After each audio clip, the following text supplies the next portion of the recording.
Hello and welcome back to The Myth Within. I'm Dr. Tom and I'm very grateful you decided to join me here today.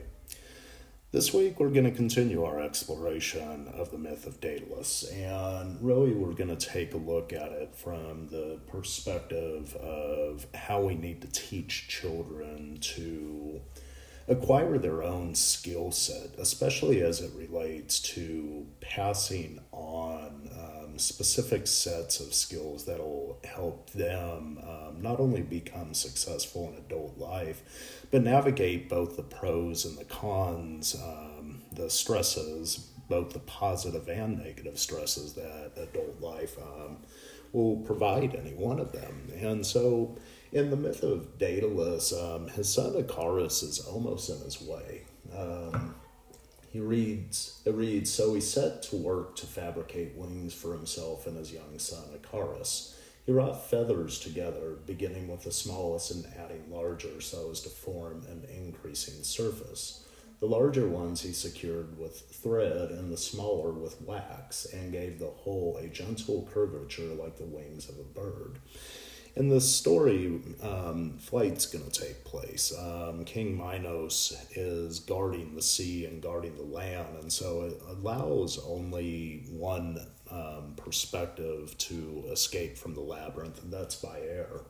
And the wings represent aspects of the phoenix. There's a flight that is going to be present within this.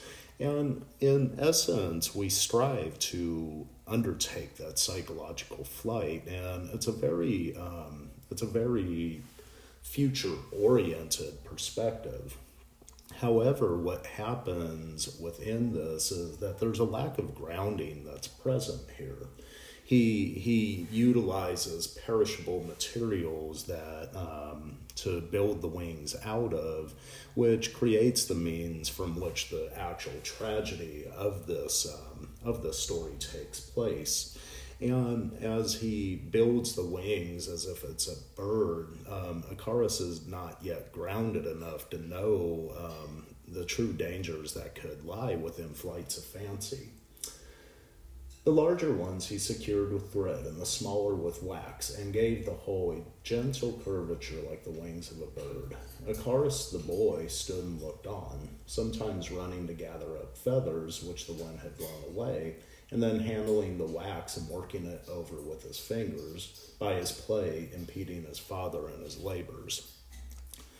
Here, Icarus is helping. He's curious. He wants to play with the materials that are present. And this is the general method by which children learn. They learn through their play activities. And so with Icarus, he's handling the wax and he's moving it through his fingers. He's learning how to handle the substance. But in essence, there's another thing that's present there because the son is impeding his father's work. Now, when children impede upon work, they're trying to actually learn a skill set. And this could be a moment of teaching that Daedalus could actually impart upon Icarus. Hey, come here and help me. Let's do this together.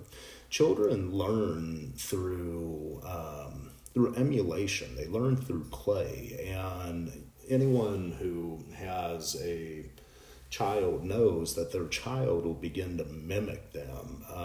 They'll try to do things the way that dad does or do things the way that mom does. If you're pushing a lawnmower, they'll want a little popper mower to push behind you. And this is the way that children learn to work their environment. So when children are learning to work their environment, these are teaching moments that really a parent could work with their children to understand the little intricacies and the beauty that life affords. Now, Icarus was impeding his father's work, and his father, I think, was almost on a self-induced timeline because he was trapped in the workings of his own labyrinth. And so what happens here is instead of using this as a teaching moment, Daedalus just went on and continued to create the wings, not knowing that what would happen next is really a lesson of grounding that he could have given his son. When at last the work was done, the artist, waving his wings, found himself buoyed upward and hung suspended, poising himself on the beaten air. He next equipped his son in the same manner and taught him how to fly as a bird tempts her young ones from the lofty nest into the air. When all was prepared for flight, he said, "Icarus, my son, I charge you to keep at a moderate height, for if you fly too low, the damp will clog your wings, and if too high, the heat will melt them. Keep near me, and you will be safe." While he gave them these instructions and fitted the wings to his shoulder, the face of the father was wet with tears and his hands trembled. He kissed the boy, not knowing that it was for the last time. Then raising on his wings, he flew off.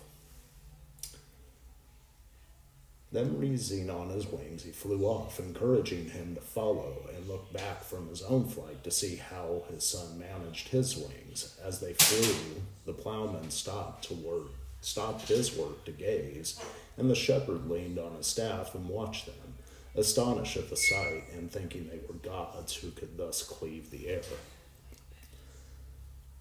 He gives his son a set of instructions, and really he's telling him to do as I do. There's a valuable lesson here as it relates to do as I say, not as I do. And how many times are we taught around this, really at a cultural level, which is really the backwards way of looking at things. Children emulate their parents in doing what they do. And so with Daedalus, he says, keep at a moderate height. And he's worried about his son because he knows the psyche of a child is going to take flight and they're going to want to go as high as they can. And there's a real danger here, but it's also it's an aspect of growing and maturing that is present, is when a child moves to try and take flights of fancy, you really want to help support that and keep it channeled in a direction that is going to create the means by which they could have successes to build upon their life. Now, when Daedalus says, "Don't aim too low," this is a common theme. No one really strives to aim low. It could clog the wings and you could fall. But we all do strive to take flights of fancy and to aspire towards some element of greatness. And really, it's in this perspective that we learn to attain a psychology of striving.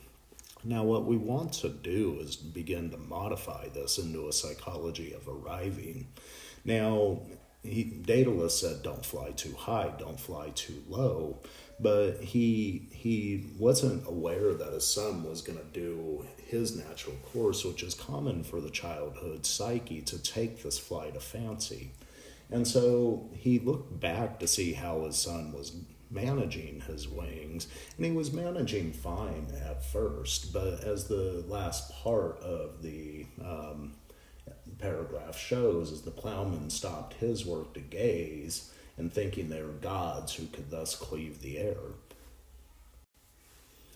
And so there's a phoenix archetypal motif present in this part of the story. And the phoenix really is that aspect that rises us from the unconscious and allows us to take flights of spirit, flights of fancy, spiritual uplift. And when we begin to look at this, we begin to see ways that parents can help their children, especially as it relates to helping them to identify and then channel the energy towards creating a dream that they want to partake in. One of my sons is very interested in being a YouTuber, and so as a parent, what could I do to help channel that energy towards a successful end? My other son is very interested in piano and composition. And both have their own individual gifts that they have been given. Now, these things of being a professional composer, being a professional YouTuber, this may be a flight of fancy. However, there's real skills that could be learned within the elements of helping them to determine what skill sets are needed for both types of careers. You take gifts that you've been betrayed or that you've been bestowed, and you utilize these gifts so as not to betray the self that you are becoming. And so, really, if a person's musically gifted, then they begin to take a look at how they could utilize that as a means to promote their self-development. If a person's visually gifted and has an artistic flair, they could begin to see ways that they could channel those gifts into something that creates meaning for their life. And I think that's really the element of what we're doing here with our children, is to help them take flights of fancy, but to learn the skills needed to necessarily ground them into the present moment.